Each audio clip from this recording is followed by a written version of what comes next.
अस्सलाम वालेकुम नाज़रीन। प्रोग्राम माशी मसाइल के साथ मैं हूं आपका होस्ट तारिक खान जावेद। आज हम जिस मौजू पे बात करेंगे वो है फ़ाइट अगेंस्ट पॉवर्टी, यानी गुर्बत के ख़िलाफ़ जंग। और इस जंग में जो कुछ इदारे हमारी मदद कर रहे हैं, हम उनके एक रिप्रेजेंटेटिव से बात करेंगे। और इसके लिए हमने आज इंतखाब किया है एक्शन एड का, जो कि एक आलमी इदारा है और शायद 40-45 मुल्कों में ये काम करता है। इनका नारा ही यही है, इनका फोकस यही है कि हाउ टू फाइट पॉवर्टी। इस मौजू पे बात करने के लिए मैंने आज दावत दी है उनके एक प्रोग्राम ऑफिसर मोहम्मद अजमत साहब को। मोहम्मद अजमत साहब, वेलकम टू द शो। अजमत साहब, अभी रिसेंटली NGOs का रोल जो है पाकिस्तान में बहुत ही ज़्यादा अहमियत हासिल करता जा रहा है। उसकी वजह ये हुई है कि जो लेटेस्ट कैरी लूगर बिल के तहत 1.5 बिलियन पर ईयर फंड आने वाला है, वो अमेरिका ने कहा है कि वो थ्रू NGOs देंगे, which is indication of the fact कि गवर्नमेंट पे उनको इतना भरोसा नहीं है जितना NGOs पे है। NGOs पे बड़ी क्रिटिसिज्म वगैरह भी होती रहती है, लेकिन ये कैरी लूगर बिल ने ये साबित किया है कि इन relative term NGOs are considered more credible than the government of Pakistan। और ये बड़ी कंट्रोवर्सी क्रिएट हुई है और इससे ये लगता है कि NGOs का रोल बहुत ज़्यादा बढ़ेगा आगे चल के। Governments like US and others will look for people who are already on the ground to spend the money ताकि पॉवर्टी एलिवेशन हो। इस सिलसिले में एक जो अभी बड़ी इनिशिएटिव चल रही है वो है फाटा में। जी 2007 में $750 मिलियन अमेरिका ने एलोकेट किए फाटा में डेवलपमेंट करने के लिए, और उसके लिए probably USAID is working in a very silent manner. लेकिन अब तक सिर्फ 150 मिलियन उस पर खर्च हो चुका है, हो सका है। दैट मीन्स कि other NGOs need to be involved. तो ये एक तरह से आप लोगों के लिए खुशाइन बात है कि NGOs की इतनी इज्जत एक तरह से हो रही है पूरी दुनिया में, ख़ासतौर से पाकिस्तान में। अब इस हवाले से मैं ये आपसे जानना चाहता हूँ कि ये एक्शन एड क्या है इदारा, इसके फंडिंग कहाँ से होती है, इसका स्टार्ट कहाँ से हुआ है? जी बिल्कुल। पाकिस्तान में एक्शन एड 1991 में इस्टेब्लिश हुई। इसके अलावा ये कि इससे पहले ये 40 मुल्कों में जो है वो काम कर रही है, और हमारा जो मोटो है वो है to end poverty. End poverty which is also the motive of all democratic people and political parties. बिल्कुल। और पाकिस्तान में जो है ये डिफरेंट सेक्टर्स में काम कर रही है, women rights, education, HIV AIDS, emergencies. और हम ये समझते हैं कि ये तमाम फैक्टर्स जो हैं इनकी मौजूदगी में पॉवर्टी जो है वो हम सपोज़ कि हम वुमेन राइट्स को अगर लेते हैं, अगर वुमेन को हम इतनी डेवलपमेंट उनकी नहीं करेंगे तो उससे पॉवर्टी जो है वो जनरेट होती है। अच्छा, अगर हम उसे एक्सक्लूड कर देते हैं तमाम डेवलपमेंट से, तो हम समझते हैं कि उन्हें मेन स्ट्रीम में आना चाहिए। इसी तरह से पॉलिसी डेवलपमेंट, गवर्नेंस में हम ये देखते हैं कि policies in favour of the masses होनी चाहिए, ताकि उन्हें हम उनके जो मसाइल हैं उनको एड्रेस ये किया जा सके। तो इसमें जैसे कि हमारा टैक्सेशन का निज़ाम पाकिस्तान में इस वक्त है जी कि 80 से 90% जो टैक्स लिए जाते हैं गरीबों से लिए जाते हैं, इनडायरेक्ट टैक्सेस के फॉर्म में जी, और अमीरों से बहुत कम टैक्स लिया जाता है। बिल्कुल। यहाँ कोई इनहेरिटेंस टैक्स नहीं है जो कि तमाम डेवलप कंट्रीज़ में है। जी। यहाँ कोई वेल्थ टैक्स नहीं है। तो इस सिलसिले में आप लोग क्या स्ट्रगल कर रहे हैं? क्या हाउ यू आर एडवोकेटिंग के taxes should be collected from the poor, from the rich, not from the poor? देखिए, you have any concrete plans और आर यू पुशिंग थिंग्स? जी, टैक्सेशन तो गालिबन हमारा फोकस नहीं है। हमारा फोकस तो ये है कि प्रॉस्पेरिटी जो है वो डिफरेंट मीन्स से जो है आए इसमें सोसाइटी में, और जो लोग हैं वो इतने प्रॉस्परस हो जाएं कि तमाम जो उनकी ज़रूरियात हैं वो पूरी हो सकें। और अगर वो सपोज़ कि वो इतने प्रॉस्परस हो जाते हैं और वो जो आपका जो टैक्सेशन सिस्टम है उसको फीड करते हैं, तो इसमें किसी भी तरह से इस चीज़ की ज़रूरत नहीं रहती कि वो जो है हमारा टैक्सेशन सिस्टम वो अगर प्रॉपर हो जाता है, तमाम रिसोर्सेज जो हैं वो इक्वली डिस्ट्रीब्यूट होती हैं, तो मैं नहीं समझता कि हमें कोई प्रॉब्लम होगी। लेकिन देखिए पाकिस्तान में जो पॉवर्टी कंटिन्यू करती जा रही है, परपिचुएट कर रही है, जी उसको दो फैक्टर बड़ा मूव करते हैं। एक तो है ये इसको हम कह सकते हैं इकोनॉमिक टर्म में रिग्रेसिव टैक्सेशन जी सिस्टम, बिल्कुल whereby poor are taxed and the rich are left alone. जी इसी का उल्टा भी हो सकता है, जैसे यूरोप में है। जी यूरोप में रिच आर हेवीली टैक्स्ड जी and poor are spared, in fact that money comes to the poor. जी दूसरा जो यहाँ बहुत बड़ा फैक्टर है जो पॉवर्टी को ख़त्म नहीं होने देता, वो इन्फ्लेशन है। बिल्कुल जैसे कि आपने पिछले दिनों देखा, पिछले 2 साल में 50% के करीब इन्फ्लेशन हो गया। जी तो किसी गरीब ने बहुत स्ट्रगल करके मिसाल के तौर पर 10,000 के सैलरी पे वो पहुंचा भी था, तो उसकी करेंसी की वैल्यू को आपने आधी करके उसकी 5,000 तो आपने वापस ले लिए, is back to again 5,000 level. Purchasing power point of view से उसके जो एक्सपेंडिचर्स हैं, मिनिमम रिक्वायरमेंट्स हैं, ये दो फैक्टर बड़ा इन्फ्लुएंस कर रही हैं, यहाँ गुर्बत से लोगों को निकलने नहीं दे रही है। बिल्कुल मिसाल के तौर पे मुशर्रफ के दौर में इन्फ्लेशन थोड़ा कम रहा शुरू के दौरों में, जी तो कहते हैं कि पॉवर्टी जो level which was defined as ₹840 जी per month per person, which is I think very small, was required for survival of a person to have enough calories of 2000 calories a day, वो 34% से घट के 25% पे चला गया था। बिल्कुल लेकिन लास्ट 2 इयर्स में जो इन्फ्लेशन हुई है, हमें पता है कि फूड की प्राइसेस कहाँ पहुँची हैं। जी अब 2000 कैलोरीज लेने के लिए तो 850-40 तो बिल्कुल ही नाकाफ़ी है। देखें तार साहब, इसमें एक्चुअली जो आप इसको सिर्फ मॉनेटरी टर्म्स में मत देखिए जो पॉवर्टी हमारे यहाँ है। डॉक्टर अमर्त्य सेन के मुताबिक पॉवर्टी सिर्फ ये नहीं है कि आपके पास रिसोर्सेज, फाइनेंशियल रिसोर्सेज नहीं हैं, बल्कि स्किल्स का ना होना भी पॉवर्टी की एक शक्ल हो सकती है। हमारे पास बेसिकली स्किल्स की कमी है। अच्छा, एजुकेशन की वजह से स्किल्स की कमी है। हमें ये नहीं मालूम कि हम नॉलेज बेस्ड अर्निंग किस तरह कर सकें। और यूरोप में सपोज के आप यूरोप को देखिए, अगर यूरोप में इस वक्त प्रॉस्पेरिटी है तो वहाँ के अगर आप एक्सपेंसेस को देखिए, उनका लिविंग स्टैंडर्ड देखें तो दे आर एबल टू पे दैट मच। तो वहाँ पर जो पॉवर्टी है या वहाँ पर प्रॉस्पेरिटी है, उसकी रीज़न ये नहीं है कि वहाँ पर पैसा बहुत ज़्यादा है, बल्कि उनके अफराद में इतनी कैपेबिलिटी है कि वो अर्निंग कर सकते हैं इतनी। हमारे यहाँ अगर आप इस चीज़ को देखें तो बुनियादी तौर पर हम एक ऐसी नेशन बनते चले जा रहे हैं जहाँ पर कि स्किल की कमी है और नॉलेज की कमी है। आप ये देखिए, आप किसी भी सेक्टर में जाइए तो बुनियादी तौर पर आपको ऐसे अफराद की कमी महसूस होगी जो कि माहिर हों अपनी फील्ड में। तो ये जो कमी है, इसको हमें इसे एड्रेस करना है। हमें फैक्टर्स को सिर्फ ख़त्म नहीं करना, उसकी कॉजेज़ को ख़त्म करना है कि पॉवर्टी के कॉजेज़ क्या हैं। इसी हवाले से आप ये देखिए कि जो एजुकेशन पर जब हम बात करते हैं तो एजुकेशन कोई इतना सिंपल फिनोमिना नहीं है। ये एक ब्रॉड बेस्ड एक फील्ड है जिसके अंदर आपकी स्किल्स आ जाती हैं, आपका जनरल नॉलेज आ जाता है, आपकी इकोनॉमी किस तरह से मूव करनी चाहिए, ये आपको नॉलेज एक्चुअली या जो एजुकेशन है ये आपको बताती है। तो बुनियादी तौर पर तो बड़े बड़े जर्नलिस्ट, बड़े बड़े इकोनॉमिस्ट को ही नहीं पता कि अफराद-ए-ज़र क्या चीज़ है। जी, ये बहस पिछले 30 साल से तो मैं सुन रहा हूँ कि जब महंगाई होती है तो बहुत आसानी से ये कह के उसको टाल दिया जाता है और सब लोग एक्सेप्ट कर लेते हैं, पूरे यहाँ के जितने गुरु हैं, कि ये महंगाई तेल की कीमत बढ़ने से हो गई। जी, कोई ये नहीं बताता कि इसी दौरान जापान में भी तो तेल की कीमत बढ़ी और घटी। जी, वहाँ आज 50 साल से कोई इन्फ्लेशन नहीं हुआ। बिल्कुल।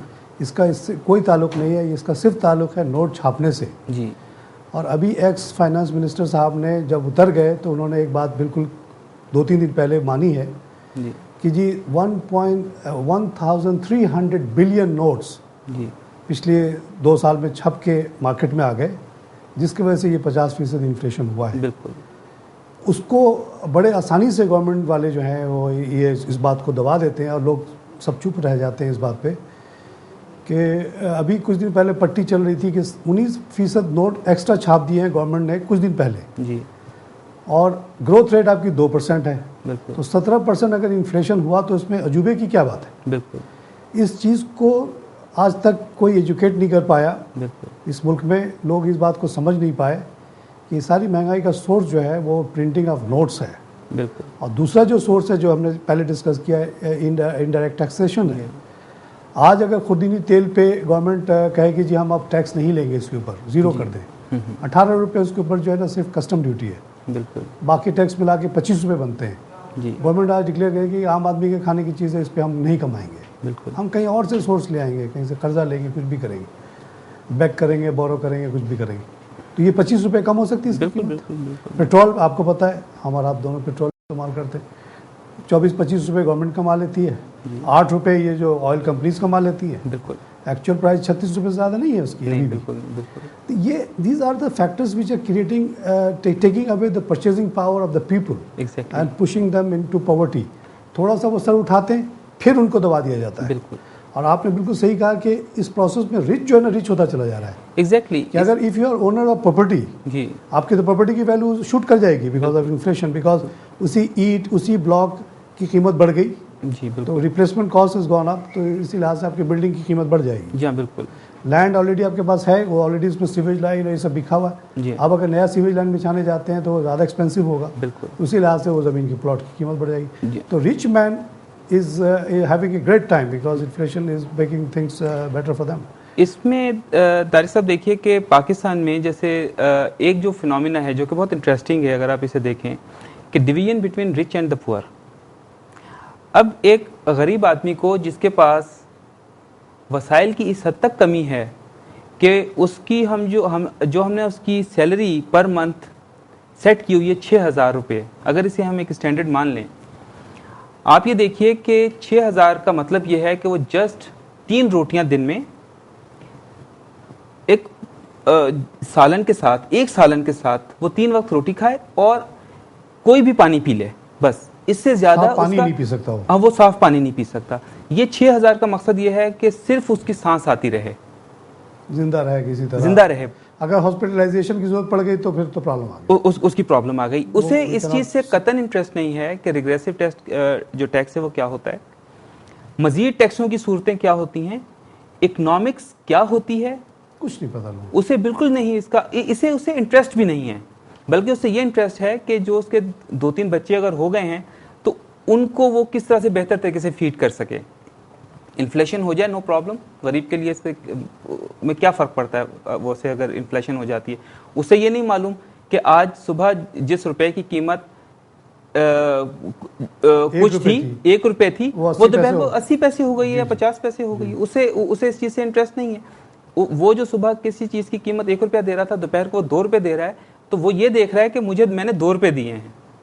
उसको ना तो वजीर ख़जाना से कोई इंटरेस्ट है, ना उसे ये फेडरल गवर्नमेंट से इंटरेस्ट है, ना उसे किसी और शख्स से इंटरेस्ट है। उसे तो इंटरेस्ट ये है कि उसकी ज़रूरत पूरी हो जाए।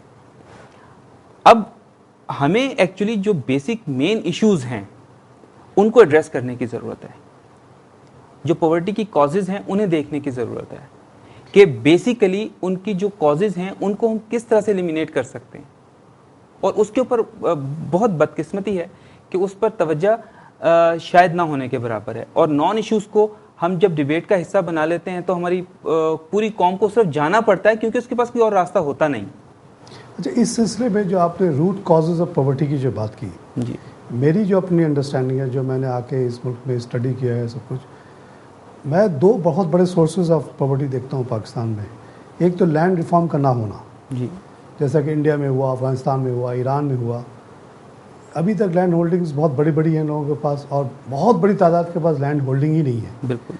तो rural poverty is defined by the fact के अगर किसी एक छोटी सी फैमिली, बल्कि आपके एक एनजीओ के पब्लिकेशन में मुझे पढ़ के बड़ी हैरत हुई, शिरकत गाह की पब्लिकेशन थी, उसमें उन्होंने कहा कि किसी एक छोटी फैमिली के पास सिर्फ 600 गज ज़मीन भी अगर हो गांव में, तो उससे वो इतना अनाज और सब्ज़ी वगैरह पैदा कर सकता है कि उस खुद कफील हो सकता है, सिर्फ 600 गज। बिल्कुल। अगर उस तनाज़ुर में देखें कि अगर हर फैमिली को आप जैसे चाइना में हुआ कि 6.5 एकड़ ज़मीन दे दी गई, जी, ईरान में 5 एकड़ ज़मीन दे दी गई, बिल्कुल। अगर 5-5 एकड़ ज़मीन पूरे मुल्क में जितने जो लोग रूरल एरिया में रहना चाहते हैं, वहीं काम करना चाहते हैं, उनको मिल जाए, तो रूरल एरिया की पॉवर्टी बहुत हद तक ख़त्म हो सकती है। बिल्कुल। बिल्कुल। इस पे बिल्कुल कोई काम नहीं हो रहा। नहीं, 1977 में भुट्टो साहब ने एक पास करवाया एक्ट ऑफ 1977, उसके तहत लैंड होल्डिंग मैक्सिमम 1 लाख बिल्कुल पे एकड़ पे लानी थी। उस पर अमल नहीं हुआ, उस बेचारे को तो फांसी लगा दी। बिल्कुल। अब उनके चाहने वाले सो कॉल्ड 2-3 दफ़ा हुकूमत में आ चुके हैं, उसका जिक्र भी नहीं करते। बिल्कुल बिल्कुल। तो मैं एक बहुत बड़ा ड्राइवर ऑफ पॉवर्टी उसको समझता हूँ। ये बातें आपसे इसलिए कह रहा हूँ कि आप लोग जिस तरह से दुनिया भर में इन्फ्लुएंस करने की कोशिश करते हैं IMF को, वर्ल्ड बैंक को, जी। कि भाई ज़रा प्रो पुअर पॉलिसीज़ अडॉप्ट करो, या जिन गवर्नमेंट को आप पैसे दे रहे हैं उनसे उनको पुश करें। तो पाकिस्तान के केस में मेरी अपनी नज़र में लैंड रिफॉर्म का ना होना, इन्फ्लेशन का होना, ये रिग्रेसिव टैक्स का रिजिम, शहरों में आप देख लें, शहरों का जो मैं गुर्बत देखता हूँ, वो घर की जो मासियाँ वसियाँ काम करती हैं उन्हीं के बेसिस पे, और जो मैंने यहाँ सर्वे किया, जिस मासी के पास अपना घर है वो गरीब नहीं है।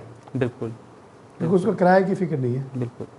उसके चारों बच्चे कोई 3,000, कोई 4,000, 5,000 कमा के ला रहा है, बड़े आराम से गुजारा हो रहा है। बिल्कुल। गरीब शहर में वही है जिसके पास अपना घर नहीं है। बिल्कुल। कच्ची आबादियों में 80% लोग रहते हैं, जैसा कि मैंने यहाँ पर सुना है जी। उनकी टोटल जो इलाका है जिसमें वो रहते हैं सिर्फ 10% है। बिल्कुल। तो यू कैन इमेजिन कि कितनी वर्स्ट कंडीशंस में वो रहते हैं। 20 गज 30 गज के घर, उसको भी ये governments, successive government, Peoples Party की भी गवर्नमेंट आती है, मुस्लिम लीग की भी आती है, उनको रेगुलराइज नहीं करते। जैसे यानी इस गरीबों को मुसलसल कुचलना, जी, जैसे इन सब का कलेक्टिव महम है। बिल्कुल। आप उनको रेगुलराइज कर दें, अनलेस के they are coming in front of a major national level important project. बिल्कुल। ज़्यादातर केस में ऐसा नहीं है। बिल्कुल आइसोलेट ऐसी जगहों पे हैं कि थोड़ी से आप रोड को घुमा लें या रेलवे लाइन को घुमा लें तो you can avoid that particular property, जिसमें हज़ारों लोगों ने बड़ी मेहनत कर करके एक ईंटें लगा के उन्होंने अपने घर बनाए जी। उसको हम लोग हर वक्त तोड़ने के लिए तैयार रहते हैं। बिल्कुल। रेगुलराइज ना करने का मतलब यही है ना। बिल्कुल। Any time we want we can demolish that बिल्कुल। ऑन द बेसिस कि जी यहाँ पे हाई राइज बिल्डिंग बननी है या हाई क्लास सोसाइटी बननी है। ये एक बहुत बड़ा फैक्टर है पॉवर्टी का। इसमें मैं आपको एक मज़ीद अर्ज़ करूँगा कि आप ये देखिए कि अगर हम पॉलिसी लेवल पर देखते हैं, जैसे आपने लैंड रिफॉर्म्स की बात की, बुनियादी तौर पर जो मैं देखता हूँ, मैं मिसाल के तौर पे एजुकेशन पॉलिसी की बात करता हूँ। आप सितंबर 47 में जो एजुकेशन पॉलिसी दी गई फर्स्ट एजुकेशनल कॉन्फ्रेंस में, अगर आप उसे पढ़ें तो आपको उसमें दो चीज़ें नज़र आएंगी। एक तो वो वेग आपको महसूस होगी जब उसे क्रिटिकली आप एनालाइज करेंगे, और सेकेंडली उसमें कोई गाइडलाइन आपको नज़र नहीं आएगी। आपको ये पता नहीं चलेगा कि टीचर्स ट्रेनिंग में क्या होना चाहिए, रिसोर्सेज कैसे हम इस सिस्टम को जो है फीड करेंगे। उसके बाद वो किसी अनसीन ज़माने के लिए छोड़ दी गई कि वहाँ पर अब ये चलती रहें, ये कहाँ पर आकर हम एक टारगेट जो है उन्होंने सेट किया हो कि जी यहाँ तक हम ये चीज़ अचीव कर लेंगे। अब आप सक्सेसिव एजुकेशनल पॉलिसीज़ को स्टडी करें, उन्होंने उस साल में एलोकेशन नहीं की, वो अगले साल में उन्होंने डाल दी कि नेक्स्ट ईयर हम इन रिसोर्सेज को देखेंगे। वो कभी एक में उन्होंने रिसोर्सेज जो हैं वो दे दी, दूसरे में उन्होंने दूसरी किसी सेक्टर में बिल्कुल उसका जिक्र ही नहीं किया। प्राइमरी एजुकेशन का कोई इतना बेस इसकी बहुत ब्रॉड थी, लेकिन उसके लिए कोई पॉलिसी एज सच आपको नज़र नहीं आती अगर आप क्रिटिकली उसे एनालाइज करें। इसी तरह से फिर हम इंडिया की बात करते हैं। उन्होंने जो बेहतर काम किया, जो मैं समझता हूँ कि उन्होंने वेल डिफाइंड पॉलिसीज़ दे दी। जो पॉलिसीज़ हैं अगर आप वेल डिफाइंड हों, वेल आर्टिकुलेटेड हों, तो फिर आपको प्रॉब्लम पेश नहीं आती। पाकिस्तान में जो पॉवर्टी की कॉजेज़ हैं कि हमने 47 से आज तक आप किसी भी सेक्टर को उठाकर देख लिया, हमने सीरियसली लिया ही नहीं है। और मैं यहाँ तक कहूँगा कि ये क्रिमिनल नेग्लिजेंस की हद तक गए हैं हम लोग, कि हम कोई ऐसी सिचुएशन क्रिएट कर सकें जहाँ पर कि हमारी नेशन जो है वो नॉलेज बेस्ड एक कम्युनिटी डेवलप कर सके। अब यहाँ पर आप ये देखिए कि ये मेरा नुक्ता नज़र है, ज़ाती तौर पर मैं समझता हूँ कि अगर किसी भी नेशन में आप किसी भी बच्चे के, किसी भी नस्ल के पहले 5 साल जो कि प्राइमरी के 5 साल हैं, उस पर अगर आप तवज्जो नहीं देते हैं तो नेशनल हिस्ट्री के 60 इयर्स जो हैं वो आप ऑन स्टेक कर देते हैं, क्योंकि वो रिकवर नहीं हो सकता। वो फिर रिकवर नहीं हो सकता। हमारी प्राइमरी एजुकेशन की बेस बहुत ब्रॉड है। हमने जितनी फंडिंग की पिछले चंद सालों में, वो हमने हायर एजुकेशन में की, बहुत ज़्यादा हायर एजुकेशन पर बहुत ज़्यादा की। और सेकेंडली, आप किसी भी प्राइमरी स्कूल में चले जाइए थ्रू आउट पाकिस्तान किसी प्राइमरी स्कूल में चले जाइए और वहाँ के टीचर का आप म्यार तालीम जो है देखिए कि उस टेंडर जहन को, टेंडर माइंड को, उसको इतनी सलाहियत उसके अंदर नहीं है जनरली कि वो मोल्ड कर सके, वो क्रिटिकली देख सके कि इस बच्चे के जहन में क्या प्रोसेस चल रहे हैं, ये डेवलप किस तरह से होगा, इसकी कॉग्निशन किस तरह से होगी, इसकी पर्सनालिटी डेवलपमेंट किस तरह से होगी। जिस शख्स की अपनी पर्सनालिटी यानी कि डेवलप नहीं है, वो एक बच्चे को किस तरह से जो है वो फर्दर डेवलप करेगा। अच्छा ठीक है, 5 साल के बाद बच्चा एलिमेंट्री सेक्शन में आ गया, जो कि नया हमारा तरीक़ाकार है।